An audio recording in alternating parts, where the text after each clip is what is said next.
अगली storage device है zip drive.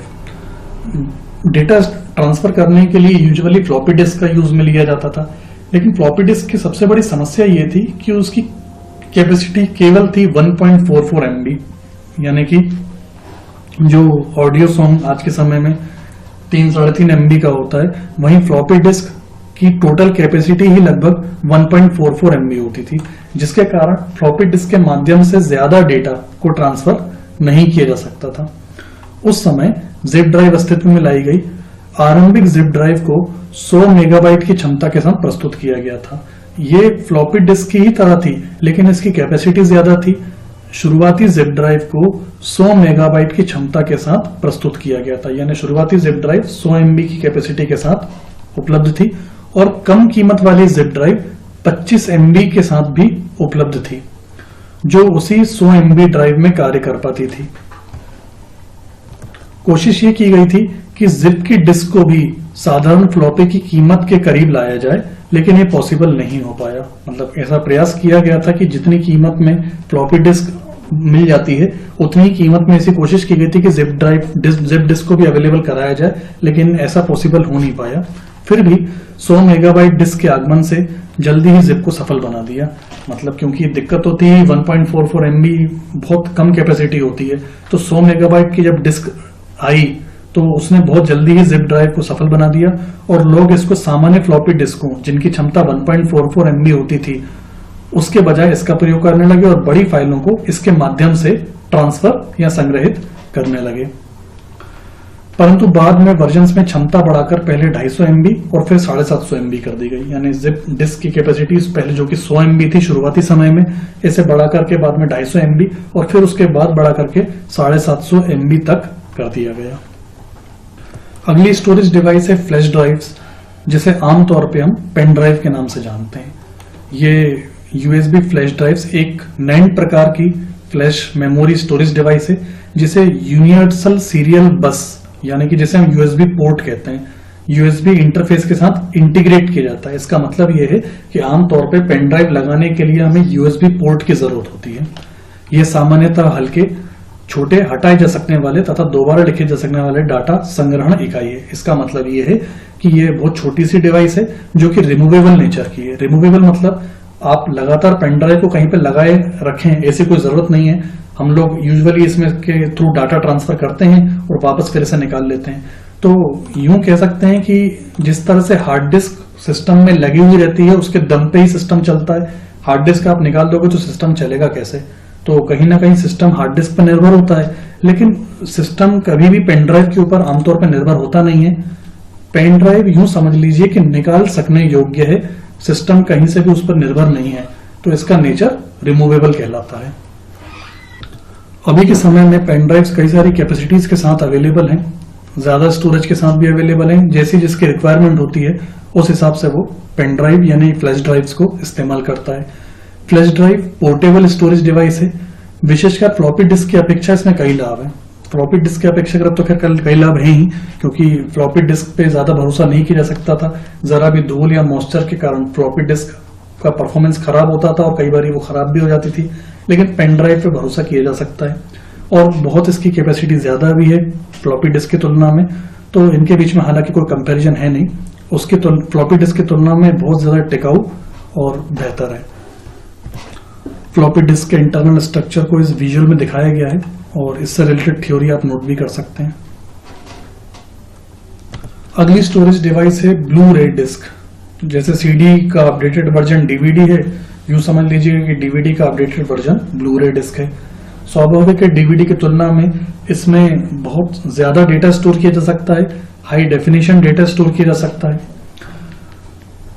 यह डिस्क प्रारूप परंपरागत DVD की संग्रहण क्षमता से 5 गुना अधिक क्षमता रखती है, जो एक स्तरीय डिस्क में 25 GB एवं द्वितीय स्तरीय डिस्क में 50 DB तक का डेटा स्टोर कर सकती है। तो बहुत अधिक डेटा स्टोरेज के लिए DVD के बजाय आप ब्लू रे डिस्क का भी इस्तेमाल कर सकते हैं। जहां वर्तमान ऑप्टिकल डिस्क जैसे DVD और उसके वर्जन्स डेटा को रीड और राइट करने के लिए लाल लेजर पर निर्भर करती हैं, लाल लेजर पे, वहीं ब्लू रे डिस्क में इसके स्थान पर नीला बैंगनी लेजर यानी ब्लू वायलेट लेजर का प्रयोग किया जाता है, इसलिए इसका नाम ब्लू रे है। यूं समझ लीजिए कि डीवीडी राइटर कभी भी ब्लू रे डिस्क को रीड नहीं कर सकता, क्योंकि डीवीडी राइटर में जिस तरह का लेंस होता है वो लेंस ब्लू रे डिस्क के लिए आइडियल नहीं है।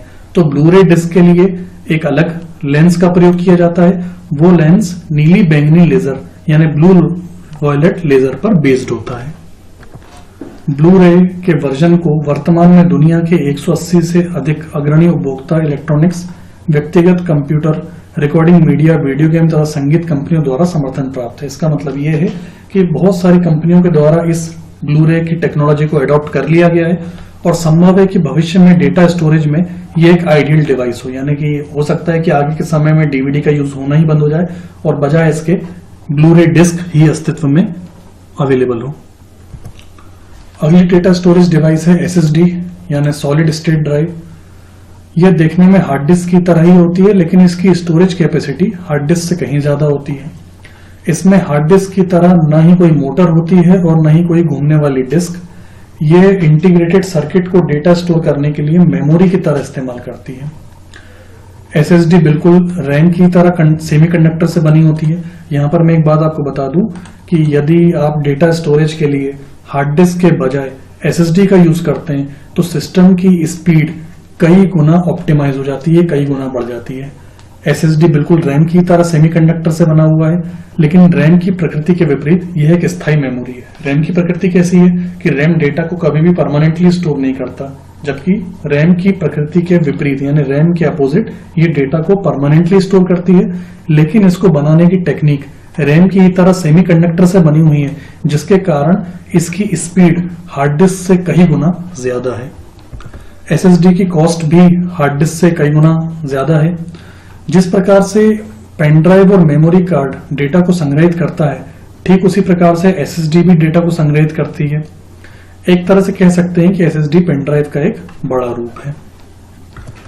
एसएसडी में कोई भी यांत्रिकीय पुर्जा यानी मैकेनिकल आर्म नहीं होता। जैसे मैंने हार्ड डिस्क में आपको बताया था कि मैकेनिकल प्लेट्स होती हैं, उन प्लेट्स में डेटा को डालने और निकालने के लिए हेड का इस्तेमाल किया जाता है। यहाँ इसमें कोई मैकेनिकल आर्म नहीं होता, इसलिए डेटा को लिखने तथा पढ़ने के लिए एसएसडी में एम्ड प्रोसेसर का यूज किया जाता है। एम्बेडेड प्रोसेसर यानी प्रोसेसर उसमें एम्ड रहता है यानी उसमें मर्ज रहता है, जिसे कंट्रोलर भी कहा जाता है, जिसकी मदद से डेटा को लिखा तथा पढ़ा जाता है। एसएसडी की गति को नियंत्रित करने के लिए कंट्रोलर का प्रयोग किया जाता है। नियंत्रण के लिए आवश्यक यह जो भी डिसीजन लेता है, जैसे डेटा को स्टोर करना, डेटा को प्राप्त करना या मेमोरी में लाना, ये सभी डेटा की गति को निर्धारित करने में महत्वपूर्ण भूमिका निभाते हैं। नीचे दिए हुए विजुअल में एक एसएसडी का एग्जाम्पल दिखाया गया है और इस तरह के एसएसडी को आजकल लैपटॉप्स और डेस्कटॉप पीसीज में डेटा स्टोरेज के लिए बहुत ज्यादा यूज में लिया जाता है। अगली स्टोरेज डिवाइस है एसडी मेमोरी कार्ड, एमएमसी यानी मल्टीमीडिया कार्ड। मल्टीमीडिया कार्ड एक फ्लैश मेमोरी कार्ड मानक है। फ्लैश मेमोरी कार्ड जिस तरह से पेन ड्राइव को चलने के लिए किसी ड्राइवर की जरूरत नहीं है, उसी तरह से एसडी कार्ड को भी चलाने के लिए किसी अलग से स्पेशल ड्राइवर की जरूरत नहीं है। पोर्ट पर लगते से ही ये ऑटो प्ले हो जाता है। जैसे पेन ड्राइव पोर्ट पर लगते ही ऑटो प्ले हो जाती है, ठीक उसी तरह से एमएमसी भी पोर्ट पर लगते ही ऑटोमेटिक प्ले हो जाता है। आमतौर पर मल्टीमीडिया कार्ड का यूज कंप्यूटर तथा डिजिटल डिवाइसेस जैसे mobile, digital camera, digital voice recorder इत्यादि में स्टोरेज मीडिया के रूप में किया जाता है। आपने डिजिटल कैमरा देखा होगा। डिजिटल कैमरा में इंटरनल मेमोरी के अलावा अलग से कार्ड लगाया जाता है, वो अलग से ये कार्ड मल्टीमीडिया कार्ड कहलाता है। ठीक जिस तरह से मल्टीमीडिया कार्ड डेटा का स्टोरेज करता है, उसी प्रकार से एसडी यानी सिक्योर डिजिटल भी फ्लैश मेमोरी कार्ड का ही एक प्रारूप है। यूं समझ लीजिए कि पर्पस दोनों के सेम है। देखिए एसडी यानी कि सिक्योर डिजिटल कार्ड हो या एमएमसी यानी मल्टीमीडिया कार्ड, दोनों का पर्पस सेम है, डेटा को सुरक्षित करना। लेकिन दोनों का साइज में अंतर है। साइज में अंतर होने के कारण दोनों के पोर्ट अलग अलग होते हैं। पोर्ट अलग होने का मतलब कि जिस पोर्ट में मल्टीमीडिया कार्ड फिट होगा उसमें एसडी कार्ड फिट नहीं होगा, या यूं समझ लीजिए कि जिस पोर्ट में एसडी कार्ड फिट होगा उसमें कभी भी मल्टीमीडिया कार्ड फिट नहीं होगा। हालांकि जैक लगा करके इनको हम कुछ ना कुछ अरेंजमेंट करके इस्तेमाल में ले सकते हैं, लेकिन दोनों के पोर्ट्स पूरी तरह से अलग अलग हैं।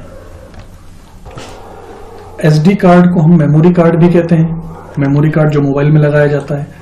SD कार्ड का पूरा नाम सिक्योर डिजिटल कार्ड है, जिसका प्रयोग हम डाटा स्टोर करने, फोटो, वीडियो, फाइल्स इत्यादि को संग्रहित करने के लिए करते हैं।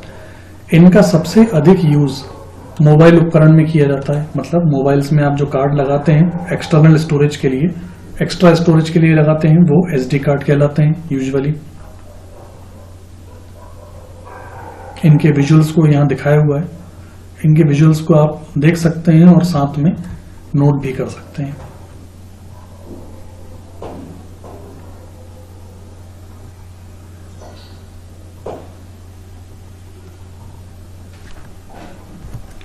यहां पर यह बात ध्यान रखनी होगी, SD कार्ड के पढ़ने तथा लिखने की मेमोरी कार्ड के क्लास के ऊपर निर्भरता होती है। मतलब SD कार्ड की जो भी डेटा रीड और राइटिंग की स्पीड होगी वो उसकी क्लास पर डिपेंड करती है। जैसे यदि आपका मेमोरी कार्ड क्लास 2 का है तो उसकी रीड और राइटिंग की स्पीड 2 MBps की होगी। वहीं अगर वो क्लास 4, 6 या 10 का होता है तो उसकी रीड राइटिंग की स्पीड 4 MBps, 6 MBps या फिर 10 MBps होगी। यदि आपको आपका मेमोरी कार्ड या फिर SD कार्ड की स्पीड 10 MBps से अधिक की चाहिए तो आपको UHS-1 और UHS-3 क्लास के मेमोरी कार्ड ले सकते हैं। कहने का मतलब ये है कि अगर आपको इनकी परफॉर्मेंस अच्छी चाहिए तो उस क्लास के आपको SD कार्ड यूज में लेने होंगे। नीचे दी हुई टेबल आप नोट कर सकते हैं, जिसमें अलग अलग क्लास की स्पीड और उनके जहां यूसेज को बताया गया है कि कहां पर उनका यूज करना आइडियल होता है। तो ये सारी थी स्टोरेज डिवाइसेस। हर स्टोरेज डिवाइस का अपना एक अलग तरीका हो सकता है, वर्किंग का अलग अलग क्राइटेरिया हो सकता है। पर्पस सभी का सेम है कि इनको यूज में लिया जाता है डेटा स्टोर करने के लिए, और इन सभी में कॉमन बात यह है कि ये सभी नॉन वोलेटाइल नेचर के हैं। नॉन वोलेटाइल नेचर मतलब मैं फिर से आपको बताता हूं कि डेटा एक बार स्टोर करने के बाद जब तक हम उस डेटा को डिलीट नहीं करेंगे या किसी कारण से डेटा खुद करप्ट नहीं हो जाता है तब तक वो डेटा स्टोर उसमें रहेगा ही। ये सारी स्टोरेज डिवाइसेस का पर्पस सेम है, लेकिन काम करने का तरीका सबका अलग अलग हो सकता है या होता है, और अलग अलग परिस्थितियों में अलग अलग डिवाइसेस आदर्श होती हैं।